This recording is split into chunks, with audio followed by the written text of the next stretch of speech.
कि श्री मद्भागवत का कितना महत्व है, इसके लिए धुंधकारी के प्रसंग को बड़े विस्तार से सुनाया, लेकिन मैं बड़े संक्षिप्त में आपको बताऊंगा।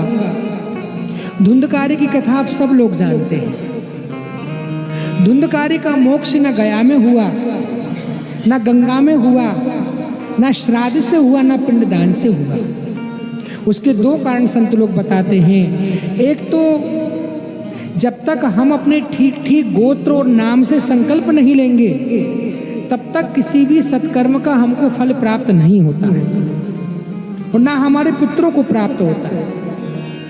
तो सावधानी ये होनी चाहिए, संकल्प लेकर के सत्कर्म होना चाहिए, सही सही नाम और सही सही गोत्र का उच्चारण करना चाहिए। धुंधकारी जो था वो गोकर्ण का सगा भाई नहीं था और ना पंडित आत्मदेव का सगा बच्चा था।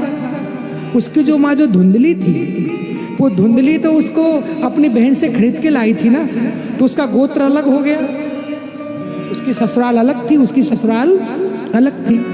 अब गोकर्ण की बात पता नहीं थी, तो गोकर्ण अपने गोत्र से धुंधकारी को पिंड दान के लिए संकल्प करते थे, इसलिए धुंधकारी को पिंडों की प्राप्ति नहीं होती थी। ये भी एक बहुत बड़ा मनोविज्ञान है।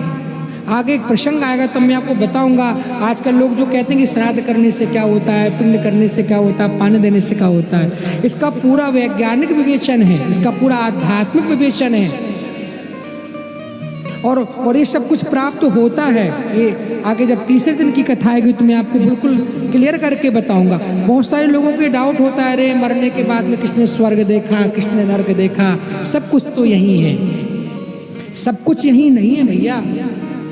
कुछ आगे भी है और कुछ पीछे भी है, कुछ ऊपर भी है, कुछ नीचे भी है। मैं आपको इस बात को बिल्कुल प्रमाणित करके बताऊंगा कि स्वर्ग भी है, नरक भी है। इस भूमंडल के नीचे 7 लोक हैं, इस भूमंडल के ऊपर भी 6 लोक हैं। वहां पर हम नरक कैसे भोगते हैं, स्वर्ग कैसे भोगते हैं, वो सारी एक वैज्ञानिक प्रक्रिया है, जिसको आजकल हम साइंस की भाषा में इलेक्ट्रॉन, प्रोटॉन, न्यूट्रॉन की एक पद्धति मानते हैं। जब तीसरे दिन की कथा में सुखदेव भगवान बताएंगे कि प्राणी गर्भ में आकर के इसमें प्राण कैसे आते हैं, ये गर्भ में डेवलप कैसे होता है, बाहर आकर के क्या क्या करता है, और मरने के बाद में इसकी किस रूप में, किस शरीर से कैसे गति होती है, ये सारी बातें श्रीमद् भागवत जी में है। सारी बात मैं आपको स्पष्ट करूंगा। तो कहने का मतलब ये है कि धुंधकारी की कथा का एक ही अभिप्राय है कि केवल मनुष्य ही नहीं, आप श्रीमद् भागवत का कितना बड़ा महत्व है ये समझो आप, कि हम तो जीते जागते मनुष्य भागवत जी की कथा कह रहे हैं और आप लोग सुन रहे हैं, इसका कितना महत्व होगा। जबकि एक प्रेत योनि में गया हुआ धुंधकारी एक बांस के पेड़ में बैठ करके, अच्छा इसमें भी लोगों को डाउट होता है, वहां पर सुखदेव जी ने कोई 7 गांठ का बांस नहीं लगा रखा था। नेचुरली प्राकृतिक रूप से श्री गोकर्ण जी ने जहाँ पर कथा करी है वो गांव में करी है, अपने पैतृक गांव में करी है। वहाँ पर नेचुरली बांसों के वृक्ष लगे हुए थे। गांव में होते ना बांसों के बड़ के नीचे उन्होंने व्यासपीठ बनाई थी और आसपास बांस के पेड़ भी लगे हुए थे।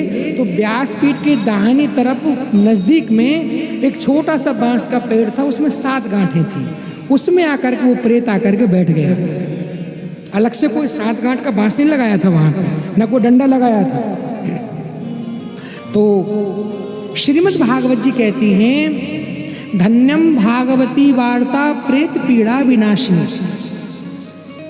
ये भागवत जी एक बहुत बड़ा मनोविज्ञान तत्व है। देखो, ज्ञान वैराग्य पढ़े थे कहां पर? यमुना जी में, वृंदावन धाम। बड़े ध्यान से सुनना। भक्ति ने निवेदन कहाँ किया नारद जी से? वृंदावन में, कि मेरे बच्चों को जीवित और चेतना में ला दो। किया ना? अच्छा, कैसे इनकी चेतना लाई जाए, इस चीज का सॉल्यूशन कहाँ निकला? बद्री आश्रम में, है ना, कि उनको कैसे स्वस्थ किया जा सकता है। अब उसकी स्वस्थ करने की प्रक्रिया कहाँ हुई? हरिद्वार में।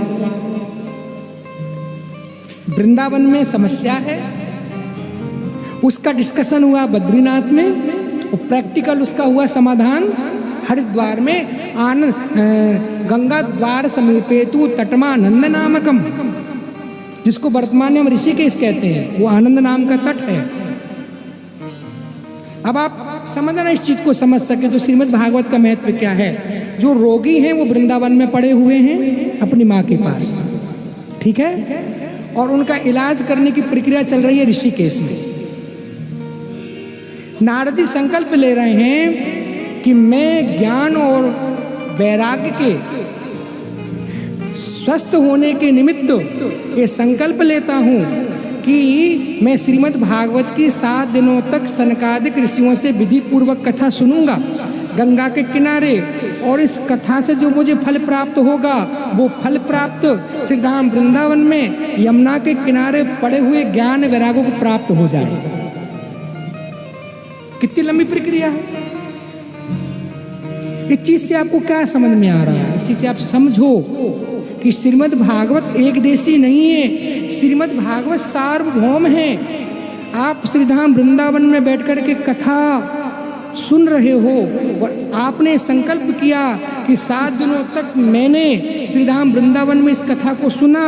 इसका जो पुण्य है वो इंडिया के किसी कोने में अथवा इंडिया से बाहर, भारत से बाहर किसी भी देश में जो मेरा हितैषी बैठा हुआ है उसके पास में ये समस्या है, उस समस्या के निदान के लिए फल मैं उसको प्रदान करती हूँ। तो वृंदावन में सुनी कथा का फल 7 समुद्र पार जा करके भी प्रभाव डालेगा, वहाँ भी आपके जनों को सुखी कर देगा। ये भागवत जी का मनोविज्ञान है, ये श्रीमद् भागवत जी का मनोविज्ञान है।